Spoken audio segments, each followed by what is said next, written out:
Hello, welcome back. Let's go to our first panel discussion of the event today. That's the impact of AI on diversity and inclusion. So let me introduce our panel of guests today. First up, we have Sourav Roy, CEO at the Centre for Big Synergy, Helen Milner, CEO at the Good Things Foundation, Peter Sourav, who's founder and CEO at the Cultural Infusion, and also with us, Adam Karnama, founder at Spritju. So thank you so much for joining us all. Great to see you all today. Hi, morning. Morning. Right, I'm going to do something I don't normally do, and it's really important that we understand a little bit more about each of you and what you all do before we crack into the conversation. So I'm going to do a very traditional Zoom go round the room so everyone can introduce themselves, and just in 30 seconds a bit about what you and your organisation do. I think it'll just help us set out the context for today. So Sourav, if we could start with you first, please. Thank you very much for having me on the panel, Anil. So I am the co-founder and CEO of Centre for Big Synergy. Centre for Big Synergy is a CSO of the event DESA. It's a facilitator of SDG projects. We work with governments, civil society, and businesses, all with the same objective to further any SDG initiatives or projects they're involved in. And the range of projects varies from awareness programs for children or unemployed youth or women to working with the government on policies, as well as educational programs with schools and universities, to running the world's biggest sustainability film festival with Oscar, BAFTA, and Emmy Award winners, which we've just concluded for this year. And the winners will be screened on Europe's biggest screen, Piccadilly Lights, in day after tomorrow. So it's a wide variety of projects we're involved in. So and a huge pool of stakeholders we directly are involved in. And that probably gives us the edge and the ability to glean those insights as I'm going to share today. Lovely. Thank you very much indeed. And I respect the shameless plug you chucked into that as well for the event coming up on the big screen. Helen, if we can come to you next, please. And if your background is anything to go by, we are talking about the digital divide with you as well. So yeah, if you could go ahead and introduce yourself and the work you do. Absolutely. Morning, everyone. So I'm Helen Milner. I'm the Group Chief Executive at Good Things Foundation. So we're a digital inclusion charity working at scale across the whole of the UK and the whole of Australia. And we work with thousands of community organisations to reach and help millions of people, both with the basic digital skills that they need, digital literacy, AI literacy, but also access. So we help people with free connectivity, for example, 500,000 people with free connectivity in the UK and free devices through the refurbishment of devices. And we work in an advocacy role and an engagement role with government and with big businesses. And we also work at that hyperlocal level in communities with excluded people from all different ethnic backgrounds, all different needs, all different challenges to, as it says on the tin, to fix the digital divide. Yeah, that's a bit of a sneaky hint on your background there. Thank you, Helen. Peter, if I can come to you next, please. Thank you and good evening, everyone, from Melbourne, Australia. I'm Peter Mouseriadis, and I'm the CEO and founder of Cultural Infusion, which gave birth to Diversity Atlas. Cultural Infusion has this big vision of building a world that's culturally harmonious, and the way we do that is through education programs, which we're currently delivering to more than 350,000 students across Australia. We have a whole range of experience programs, and back in 2015, the question was put to me, what is diversity? How would you know whether you were more or less diverse? And we started to embark on this journey of being able to try to define diversity, and we ended up with Diversity Atlas, which is now being utilised across the world by organisations as small as 50 all the way to Amazon. Thank you. Thank you very much, Peter, and I speak for our entire audience. It is the finest moustache I've ever had on this stage by quite some distance, so huge respect for that. And Adam, if I might share the story with everyone then, how that came about. Okay, I look forward to that. That's another creative tease. We'll come back to that at the end, remind me. And Adam, if I can come to you last, please. Of course, yes. My name is Adam or Ahmed Karnama, and I'm the founder of a company called Spritju that we do energy traceability and making sure that you can track the source of the energy consumption. The company is powered by Auburn Foundation, which is an impactful, innovative ecosystem that we promote diversity and sustainability across the board by building one school in each country, and it is an impact fund that we invest also in the businesses that they follow the sustainability and diversity standards that we want to promote in our world. Pleasure to be part of this event from surprisingly sunny Stockholm at this part of the year. Yeah. A truly international panel as well. So thank you so much for joining us. There's so much to cover off, and you're all coming to this from slightly different directions, which is fantastic for a panel where everyone just agrees with each other and you feel deeply sorry for the person who has to go forth. So where I'd like to start really is how AI systems can unintentionally perpetuate bias, whether it's in the workplace or in general society. Sourav, if I can start with you, please. What are your thoughts on that? How can these systems unintentionally perpetuate bias?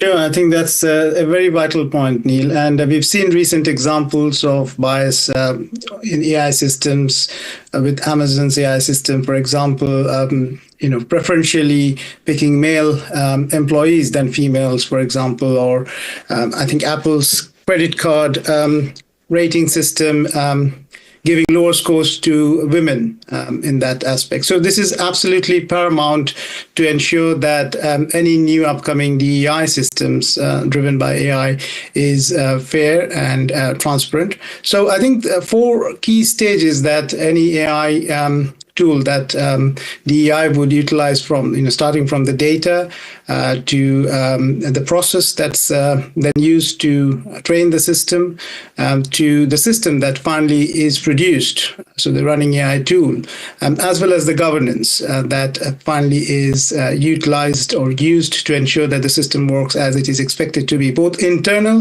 governance and external, so compliance and regulation in general. In all of these steps, I think we need to ensure that whatever we are doing, we are ensuring that the principles of the system are upheld. So, for example, if we are selecting data, we need to ensure that we are able to prepare the data in the first place the way it should be. I'm sure we'll come on these sort of topics later on in the conversation, and probably others can complement me as well. But there is, frankly, shortage of data that can be used for the AI systems to learn from and produce systems that would be impartial, fair, and equitable. So that's probably the biggest hurdle to begin with. There is already ongoing work in the area, and I'm sure the others will expand on it. But as a top line, I think these are the key 4 different areas. And in all of these areas, there's more than enough work for DEI leaders and major organizations, especially if they're not a tech company or a tech organization, to ensure that we avoid bias. Thank you. Helen, if I can come to you next. As I said, you're coming to this from a slightly different perspective, more with the lens of the digital divide. Do you fear there's a bias there that can widen that divide? Absolutely. So I think that I think we're probably still, some people's jury is still out about whether or not AI is going to completely transform the world, or whether it's the latest hype that, unfortunately, I'm old enough to remember when we thought the fax machines were going to transform education across the world. And obviously that never happened. But I think AI is different. I think that AI is absolutely going to change the way that technology impacts on all of us, on our society and on our communities. And so that it can be a force for good. So we can use AI to help us to create the tools and the platforms that will help us to even out some of the inequalities in our society.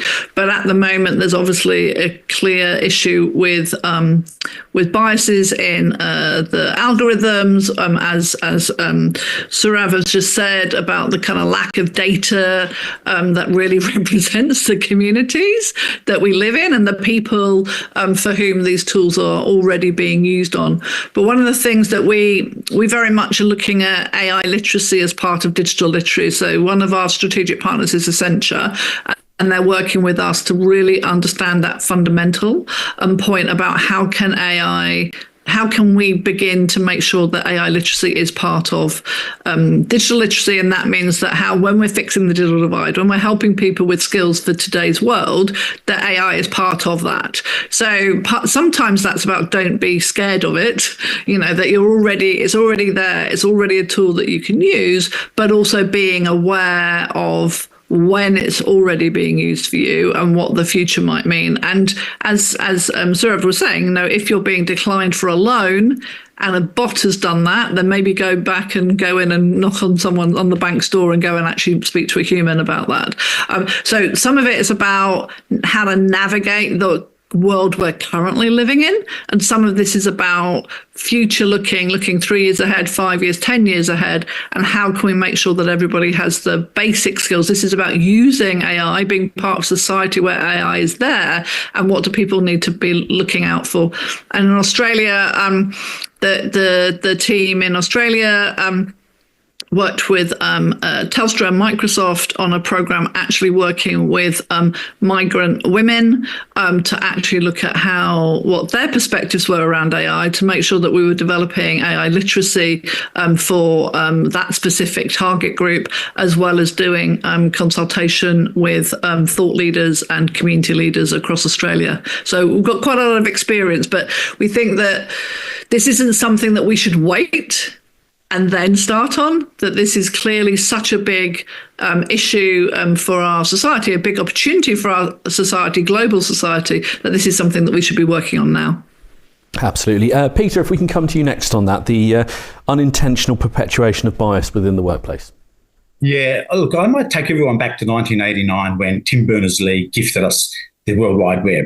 In a short period of time, the world experienced massive economic globalization, without globalization of values and ethics. In 2007, we saw the rise of social media and how social media in many ways began to drive a lot of conflict. We saw how it fueled the Arab Spring. We're seeing how social media is allowing people to get caught up in these echo chambers, and we're seeing the intense polarization that's coming about with social media. 2022, almost 2 years to the date, ChatGPT exploded on the marketplace. 1 million people embraced it within, 5 days, and now we've got, half the world using ChatGPT. But, if you go back to 2007, there's been a steady declining piece across the globe since the rise of social media, and it's been declining steadily. And if you look at the cost of conflict in the world, which has a cultural dimension, it equates to something like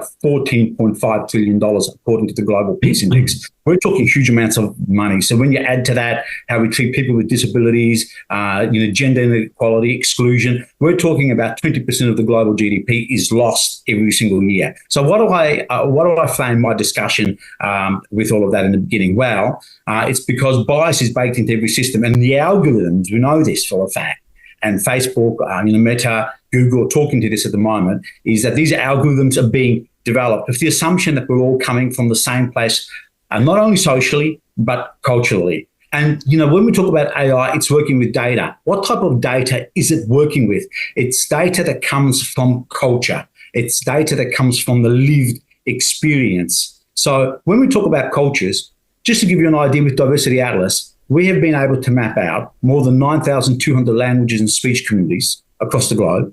We have something like 8,500 ethno-linguistic people groups, equally as many ancestral groups, and something like 8,200 secular and non-secular traditions in the world. ChatGPT is only available in 80 languages. How is it going to be able to embrace the complexity of cultural diversity in the world out there? This is humanity's greatest asset. Is it going to be leaving people out? And it is leaving people out. If you look at the word love, for example, in my culture, we have 20 different types of word for love.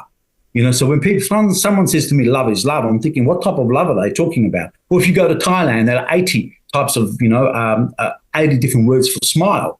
So how do we start to really, through this work, embrace the diversity in these discussions? And rather than start to box people, into these categories, how can we start to explore the complexity of human identity and how that intersects with, gender, expression, gender identity, age, position type within an organization, position level, because that allows us to understand how equity might be playing out. So I'm concerned that if we embrace AI too quickly without being able to start to develop inclusive data sets, so we're not leaving anyone out, then we may begin to perpetuate exclusion, difference, inequality. And that number of $14.3 trillion will continue to exponentially increase across the globe. And that's my biggest concern with AI. So I'm all for it, but I think we just need to tread with a lot of caution. Absolutely. And I will say, Peter, that I believe ChatGPT is rather biased against myself, because in a moment of extreme vanity, I put my name into ChatGPT to find out what had happened to me or something in my career, and it told me I died in a car crash in 2018. I would like to say the reports of my demise have been greatly overstated.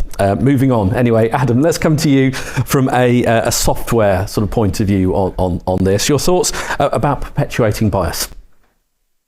Yeah, I think that in my view, maybe going a bit more technical on the exact technical software developments of the systems connected to a DNI, there is a fundamental difference between the DNI related topics in AI and then the other topics that we are dealing with. Imagine weather forecast, for example.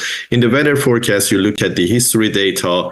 As much as history data that you have, it helps you to have an AI system to forecast the weather in a much proper manner. But then when it comes to DNI questions, I think that the history data is not working in favor of us. I think we are going to change that perspective that has happened in the past into the future. And then it shouldn't be a sort of a fundamental change that would drive a not necessarily good changes, but then the balance that we want to make from those AI systems is challenging. And then we need, sometimes I think that we don't need to sort of rely on the data that we get from the AI system for DNI connected type of concerns that we have there. So in my view, I think the history data, I don't think that we need to forget the importance of that. I think a lot of decisions that we make is based on the history, but then there is a big caveat here that we need to understand that we want to change something on this DNI connected from what has happened to us in the past and what we want to plan and we want to develop in the future, basically.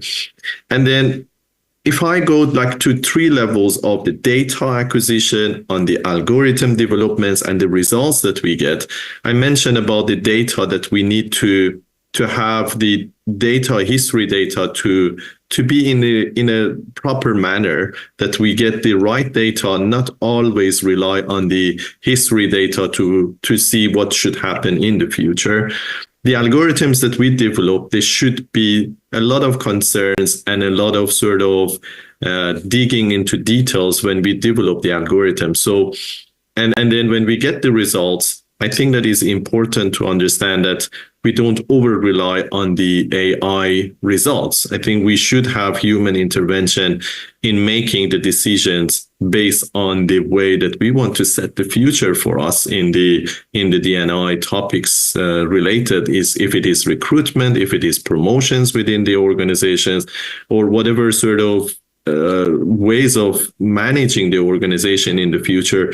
There shouldn't be a sort of only focusing on the AI data that we get and then make all the decision based on those. There should be still a sort of good level of human intervention in the outputs from the data algorithms in order to make the right decision for our future. I don't think that the structures that we set for ethical AI are not sort of there in order to rely a lot on the outputs from the AI system. As you mentioned, the output from the ChatGPT cannot be 100% reliable type of output. So I think that, to just summarize, having the right history data, not to always rely on the history data that we get, and then also make sure that there is a right level of human intervention on the outputs in order to make the right decision, basically. I think that could be my 2 cents into that conversation. Yeah.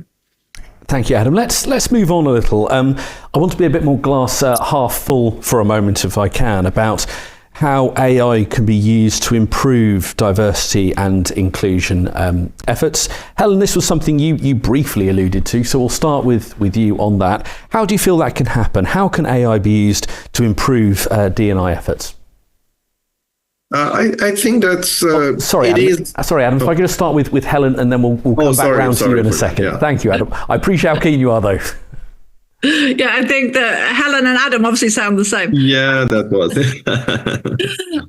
So I think that it's back to what you're actually saying there about the glass being half full. So seeing what the opportunities are, and also as it's an emerging, I'm going to say it's an emerging technology because obviously there's a technology aspect to it. But my point of view, where always I look at tech, is that this is about people, right? So if we talk about organizations, we're talking about society, we're talking about cultures, we're talking about countries. We're actually talking about people. So people still are developing this technology, but then using it and choosing how to use it. And as Adam said, I 100% agree that there should be a good level of human intervention, but also it's about thinking forward as a business about how do we want to bring AI into what we're doing. So, for example, at Good Things Foundation, we in the UK support over 5,000 hyperlocal organisations, small charities, libraries, housing, social housing providers, and obviously we have a huge CRM, and we also get lots of phone calls and lots of emails from all of them to say that they want to apply for funding or they want to have some more SIMs from the National Data Bank. So actually, AI would be a really good way to help us with this. This is a very basic customer service. There'll be basic uses for that we can bring in. But actually, when we're thinking about equality and diversity, we also need to think about, so who are the humans in our organizations who are using the technology, right? So in that example, that's a customer service. So the people who are currently doing customer service, the people who are currently dealing with those emails, with those calls, they, for me, need to be the people who are actually determining where we have the bottlenecks, where can technology help, where will we need to bring the human intervention in. So they will actually be the ones that understand how the customers, or in this case, the community organizations, all of those thousands of partners, are wanting to interact with ourselves and with our services and the support that they need. So basically what I'm saying is that it can be a massive benefit if we see this not as being something that is the domain of the technologist, although I love technologists and they have to have a role in this, but also of the people for whom within the business are going to be actually their roles changing, but let's co-design and co-create those processes and those solutions with those people. And then that will be, by definition, making that much more equal and diverse. If you already have good equality and diversity strategies within your organization, then you ought to have a good, diverse and equal workforce, but though making sure that you're involving all of them in this future thinking about bringing technology in and about how it can be used, but how it can be used for them, but also for the people that they're supporting or their customers, however you want to frame that. Thank you. Peter, if we can come to you next on that, how AI can be used to improve D&I efforts. Yeah, I think Helen made an excellent point. We need to become more people-centric. And if technologists are doing an amazing job, I started off working in the cultural industries, trying to understand the complexity of culture and how it intersects with identity, diversity, inclusion, business performance. And then I accidentally fell into technology, thanks to my CTO, Reza Mayuni, who introduced me to trying to understand this area in terms of metrics and data. And I'd like to say that there's no doubt that AI is going to be able to assist us with inclusive recruitment strategies, finding diverse talent, improving workplace culture. But how is it going to allow us to discover the hidden diversity in an organization? So if you go into an organization of 1,000 people or into an organization like Amazon, which is 1 million people, all these people aren't the same at the end of the day. They're going to be different age, they're going to have different cultures that they're going to equate with, they're going to have different ways of how they're going to make sense of the sense of all living things around us. And to us, Well, let me just say, I'm going to wear my Peter's hat now. And, diversity, they say, is an act, and diversity is a fact, inclusion is an act.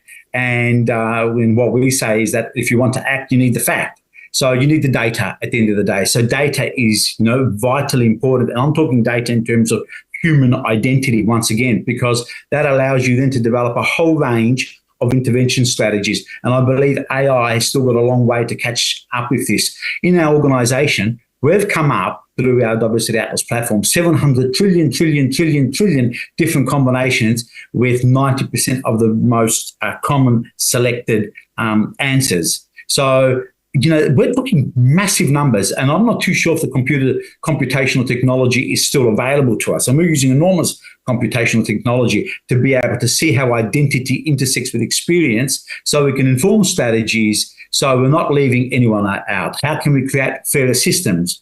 I think it all comes back to data once again. And, coming back to Helen's point, we need to become people-centric, and we need to really understand what do we mean when we say diversity. Diversity just means difference. It doesn't mean anything more than that. So how do we understand that difference? And there are, metrics that you can apply to this difference. Variety, balance, which allows you to understand what that distribution of that diversity or, that language that you might be looking at, or that attribute across an organization, let's say it's gender, for example, or you might be looking at languages and you want to understand the metric of disparity. What is the dissimilarity of those languages, for example, or those people groups? So let's say in one group you had an Italian, French and Portuguese speaking person, and in another group you had an Italian, Arabic and Japanese. Well, the diversity there is going to be much greater. And why is that important? Because one's ethno-linguistic background shapes cognitive processes, gives expression and meaning to absolutely every single encounter. And then another metric is mutuality. To what extent are these organisations that we're working with, to what extent are they reflecting the communities that they're operating in? So what I'm trying to set up here is this sort of framework that we've developed in our organisation, which I believe can start to inform AI so it can create a greater sophistication in how we really respond to people's needs and ensure that we're not leaving anyone out. Yeah, I think that sophistication, that's the key point there, absolutely there. Adam, if we can come to you next, please. Yeah, I think that complementing what Peter, Helen mentioned in that space, we need to have a right analysis of the data with the AI, that the data is the history data I mentioned about the caveat to the data that we acquire. We need to make sure that the data that we acquire coming from multiple data sources, we have the variety of the data, there is no bias in the data. I think that's important. But then again, in the algorithm developments, it makes sure that the algorithm that is being developed, it is on the right track. But then the positive way is like that we analyze the data and we bring the right report and insights for the decision makers to make the right decision in that environment that they want to consider DNI as a sort of important element inside the decision making. Imagine if it is a sort of a recruiting process in a large organization, we need to make sure that the right amount of data is acquired. We have the output of the AI algorithm that we find the gaps. I mean, is there any sort of payment gap? Is there a sort of lack of the ability to make a drive in the organization that we want to make?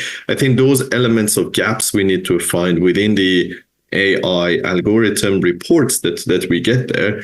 But again, it comes back to that element of human intervention that, again, we are dealing with the humans that they make those important decisions at the end of the day. And we need to have the right engagements and the right sort of education, I can say it, in order for those leaders to make the right decision based on those inputs that it is sort of new. Those inputs are new. I mean, maybe without AI, we could not get those insights, deep insights about those topics, finding the gaps and understanding where we are right now. But eventually, it is the human intervention, the leaders in those organizations that are going to make the decisions and then drive the things to go forward. And then, for example, at Alban Foundation, we're trying to channel the investment to the right sort of businesses that are not only making the right impact, but also they are, from the business perspective, they're making multiples of the revenue as well. So I think that those angles are not sort of in contradiction. So we need to also channel the investments into the right direction. It is not a short-term type of results that we can get from those decisions and those insights that we get that ends up in the decision. It takes time. It takes long time, but then we need to be strategically channeling the financing, the decision-making, toward making a better sort of future, that future, I think, that is more equal, we are more inclusive. Let me make sure that from different parts of the ethnic or gender, we have the right representation and right opportunity for everyone to be part of the engagements and the work that we are pushing for. Now, Adam, the talk about leadership and decision makers, that's a thread I want to come back to next. So do remind me of that if I get distracted and go off on something else. But Sourav, if we can come to you next and finally on this point about how AI can be used to improve D&I efforts. Thank you, Neil. I think it has untapped potential to do so, and the other panelists have already brought up so many wonderful points. I would probably just pick a couple. One is education, as Adam just pointed out, and education of the DEI leaders, and the second is the fact that this is an ongoing process. It's a marathon. It's not a sprint.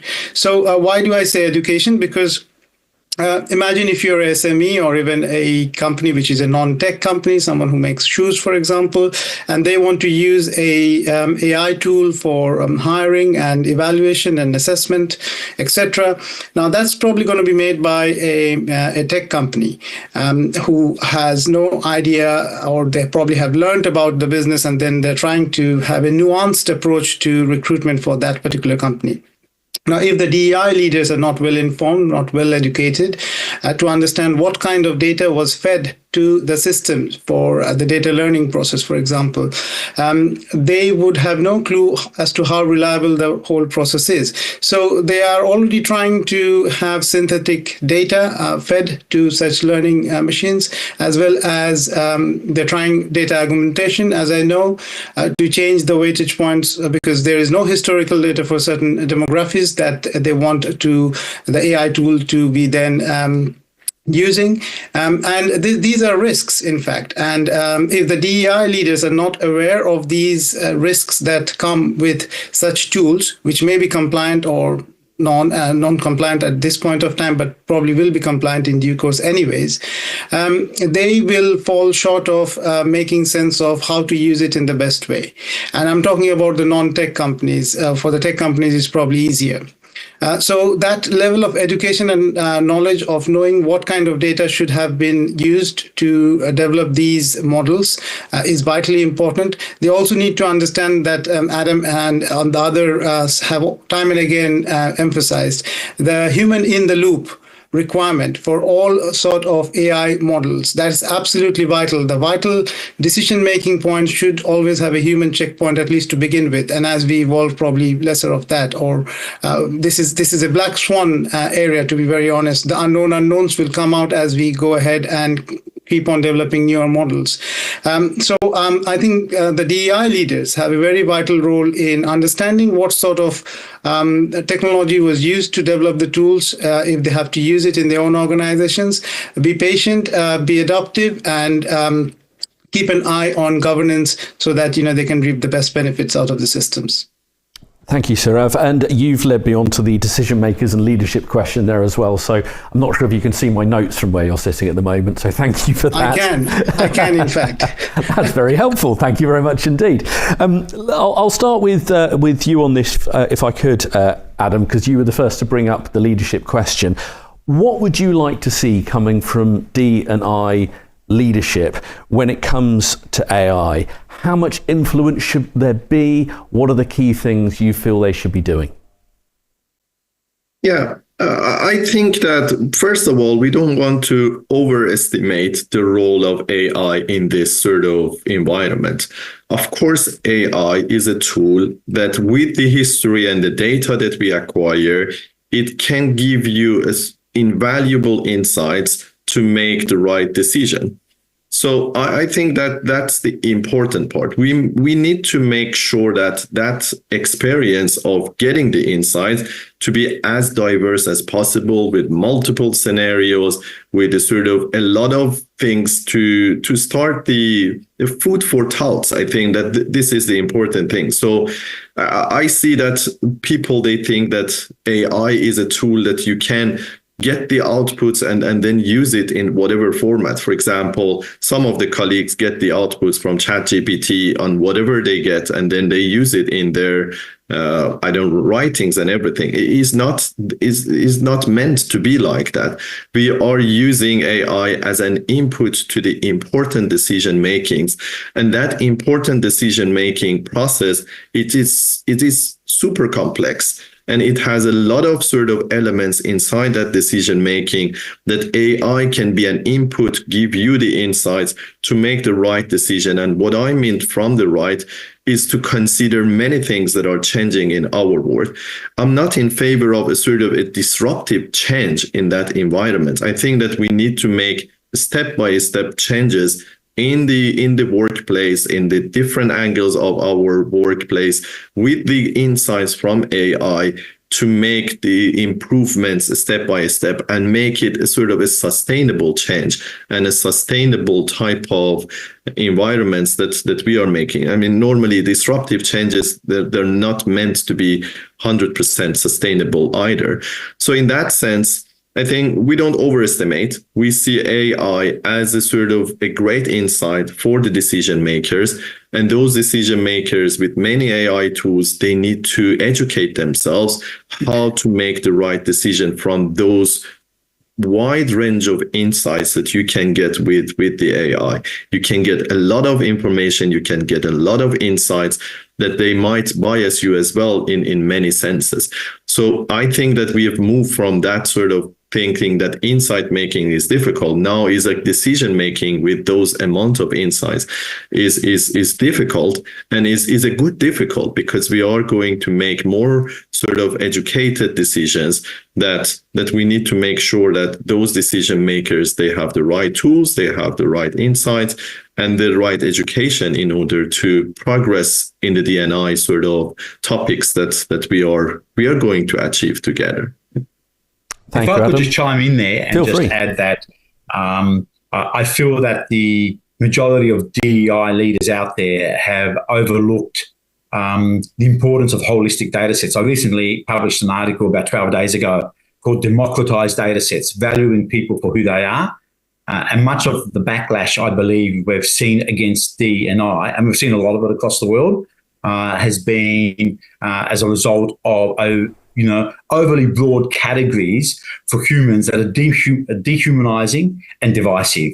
And what a lot of DEI leaders haven't been able to do is see how, take an intersectional lens to this work, take a multifactorial lens. So if we're looking at gender, are we looking at how that individual, how does their identity as a woman or non-gender binary person or a man intersect with, their ethnicity, with their religion, what disability do they have? I mean, this is really important because that allows us to take a holistic approach. And my concern with AI, and I've been experimenting with it quite a bit, I'm often finding that it's hallucinating. Stuff comes out of this black box, a bit like our human beings. We come up with amazing imaginative ideas, and AI is doing it all the time. So we need to tread very carefully. And I come back to what I said earlier on. It's still early days for us, and I think we just need to be really patient, and we need to really just come back to this idea of, are we making sure that we're not leaving anyone out, and are we really capturing those hidden aspects of diversity in an organization, which once again, really inform how people interact with each other. Thank you, Peter. Sourav, we can come to you next, please. Sure. So I think as the others have touched upon, it's the transparency of the system, which is something I guess the leaders should pay a lot of attention to understand that what they're employing is essentially what it is supposed to do. Keep up their education and knowledge and understanding around the subject, as I've already touched upon briefly, so that they make good use of those technologies. And thirdly, I think is be open to the unknown, because this is an evolving field, and we are all learning in this field as we grow older. And it's vital that the leaders are able to remain unbiased themselves, which is quite a difficult task, and be exposed to as many demographies of within the organizations they are leading, because only then with that actual human interaction and human touch can they develop the empathy and the knowledge that they would require to evaluate these systems and make sure that the systems are running as they expect those to run. But I think one crucial element in all of this is, and I can't emphasize it more, is the element of education, and this is where probably all of us has an important role to play, because we all in a job, when you're doing a job, you want convenience, and obviously it's so very easy to just reach out to a new tech that has come out and think, oh, this is convenient, this is going to take so many hours off my schedule, and I can do so much more, but that will lead to a very polar and easily fragmented society and workplace. So leaders have to be extremely careful as to not fall for it, like we've fallen for several technologies and now we are slaves to those, but use it more as a tool rather than as, and Adam has stressed many times, rather than the be all sort of go-to place to use, and hence we can have that human control still to be able to use it properly. Oh, Sourav, thank you very much indeed. Helen, if we can go to you next, please. Yeah, I think that it's really important that we think about leadership in all its guises, right? So I do a lot of work with government as well as with lots of business leaders. And I would say it's really important that people don't take their eye off the ball, that they don't see that this is just a flash in the pan. It's not important. It is important. It is a massively new technology. But I've always, because obviously my passion is about fixing the digital divide, is about leaving nobody behind, is like, let's all leaders think about all people. Right. So that whether or not this is about, being able to do your recruitment faster, or whether, like I was saying before, being able to do your customer service better, that these are tools. We are humans. We live together. We are leaders. We run countries. We run nations. We run companies. We run charities. Let's take our responsibility seriously, but that we're going to include everybody. And therefore, we have a huge digital divide in the UK. We're one of the richest nations in the world. We have 10 million people who are on the wrong side of that digital divide, and therefore we need to make sure that we do bring them into the digital society, into the digital world, but we do that in a way that is right, and that AI is coming, and therefore AI needs to be part of that digital future that they're going to be part of. So don't forget anybody. This is not about ivory towers. This is about an opportunity for democratization, and yes, education, and yes, using the right tools, and yes, having the right conversations, but think about everybody and leave nobody behind. Helen, I will just say a quick thank you to the questions we've had coming in. Rhoda, Josh, Orla, Philippa. Hopefully we've got through most of the themes you were wanting to discuss in those particular questions. But we are right up on time now. And if I could just ask you all one final question looking to the future, and if you could try and answer in 30 seconds or so, I'd be very grateful, because we still need to talk about Peter's moustache before we go. That's essential. Your hopes for the future, just in 30 seconds. What is your hope about how AI can be used to aid DE&I? We'll start with Helen on this one, please. Well, so if AI is going to give us a massive extra brain, then let's make sure that brain is working for the good of the globe, for the good of the nations, for the good of our organizations. And so let's make sure that we're feeding it in the right way, but always with equality and inclusion in the front of our mind, not an afterthought. Thank you. Sourav, to you. Yeah, I think AI in DEI is a business opportunity. It will positively impact the bottom line of the business, which should be the driver for all businesses to take massive steps in building its capability on it. And one key word, which I always use in all panels, nuance, because that probably is the core here. So you need to ensure that your AI systems are nuanced to make the maximum commercial output come out of it. If we come to you, please, your hopes. Adam, Sorry, was that me? That was to you, Adam. Sorry. Oh, to me. Okay. Yeah, of course. I think to me is super important that with a lot of insights that we are getting, we have the leaders that are well prepared, well educated to use that big insights that they are uniquely sort of positioned in the best manner to make our world a better place to live than the one that we currently have for our kids in the future. Yeah.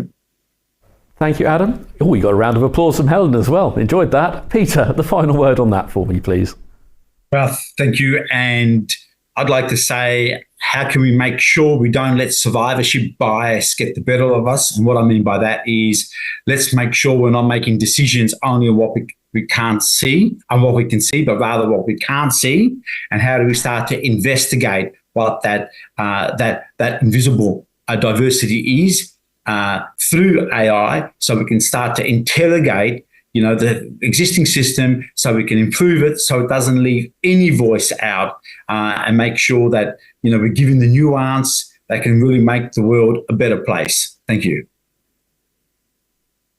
Okay, and Peter, we've got to come to this last, the moustache question. Do give me the background very quickly. Thank you very much. In 2016, I was invited to Lahore in Pakistan to chair the Lahore International Conference on Culture. And when I went to the museum there were these amazing Greco-Buddhist statues. And most people aren't aware that when the Greeks arrived in South Asia in 326 BC with Alexander, a lot of them arrived as polytheists, and then they converted to Buddhism. They became the protectorates of Buddhism, and then they began to personify the concept of Buddha. And very first personifications of Buddha were after Greco-Bactrian kings that had moustaches like the one that you see on my face. And that was the inspiration for the moustache. Thank you very much. Well, I'm glad we asked that question. We needed to know. And that was also a fantastic creative tease to keep people watching for the whole panel. So thank you so much for joining us. Really enjoyed your company here today at Sustainability Live D&I. Thank you.